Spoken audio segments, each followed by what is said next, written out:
watching the second episode of CitizenZero.net. I didn't know it was going to take this long to edit a piece of video, but I wanted to make sure that you saw what I saw the day the dead walked the earth. This is really scary stuff that I'm about to show you, and wait a minute. What was that? Oh, God, no. I wanna do my own thing, but I think I followed a trend. It's been suggested, maybe I wanna be your best friend. Yeah, blind in my eye holes and just trying hard to see. I can tell by your middle finger that you're holding out to me. Now it's Cranium, and Cranium stands for Citizens Raging Against Nefarious, Infernal, Undead Mobs. Is that spelled Cranium? Yeah, I think so. All right, yeah, that's what it is. So what we are is we are a coalition of homeowners from Cambridge and Somerville, and we are very concerned about what these zombies are doing to the property values around here. I mean, you know, and then there's the issue of like the schools, you know, if you want zombies in school with their kids, you know, the teachers are going to be teaching the zombies, and that's just a problem. And now, if you out there to Revere, you go out there, the zombies all over the place. And you take the blue line, and every third seat is a zombie. Now, we can't have that over here.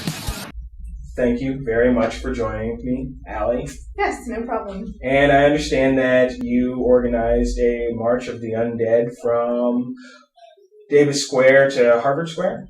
Yes. Excellent. So, could you tell me just a little bit about yourself?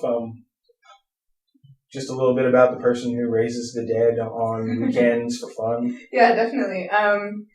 Basically, since I moved to Boston, I've been getting to know old friends, getting to meet new people, and just kind of getting this expanding social network to the point where I felt like every time I talked to someone about zombies, I got a positive reaction. Everyone was like, yeah, I love zombies. They're great. Like, I love zombie movies. And I had heard about other cities doing zombie marches before. I think the first one that I'd heard of was the San Francisco one. I don't think they trashed the products or anything, but they definitely caused a ruckus in the Apple store in San Francisco. Other people told me that New Orleans has had one. So I was like, it's about time that Boston had one.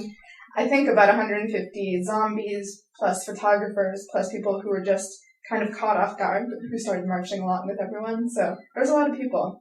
When I walked up, I didn't know exactly where it was going to be, and I saw four zombies just kind of staggering. I was like, oh, hey, I'm in the march. And then they made it to the larger group of so many zombies, and I was like, oh, hey, yeah. Look at that.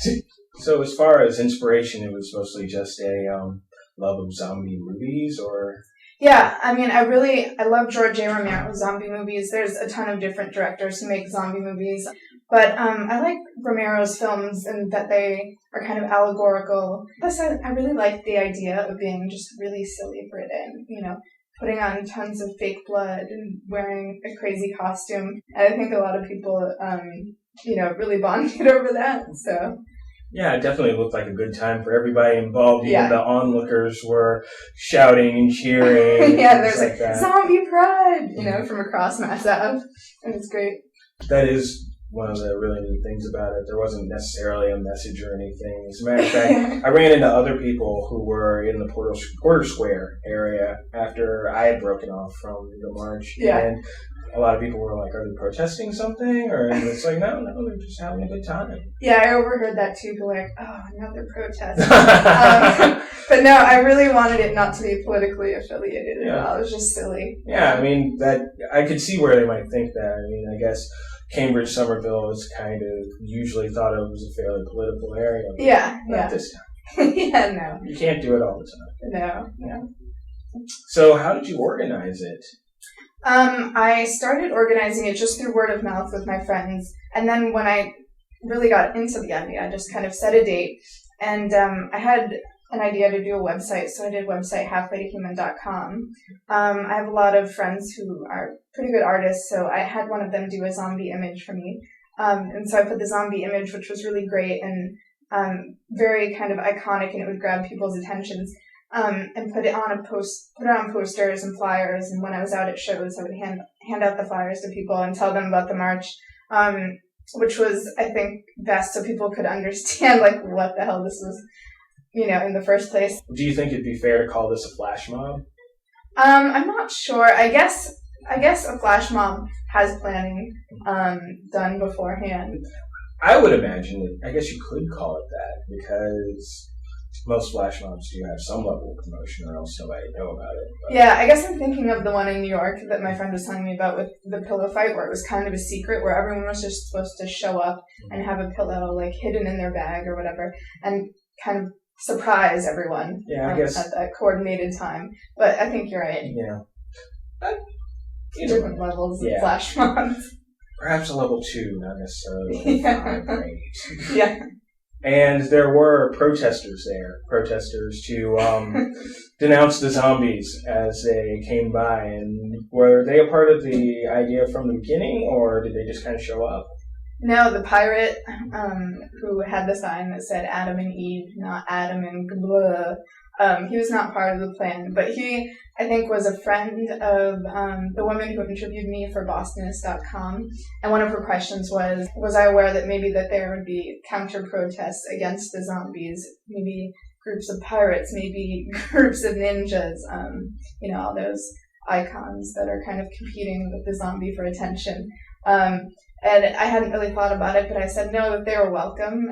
So the pirate and the Texan who thought that zombies were liberal freaks, I think they were her friends, and she brought them, and they were awesome. They were one of the best parts of the protest. They were hilarious.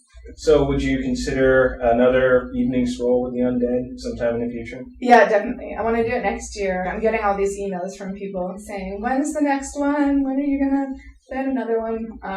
Not anytime soon, but if someone else wants to help, I would love to help promote another one.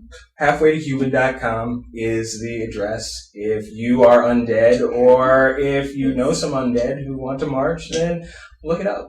Yeah. Thank you very much, Alli. No problem. Thank you. All right.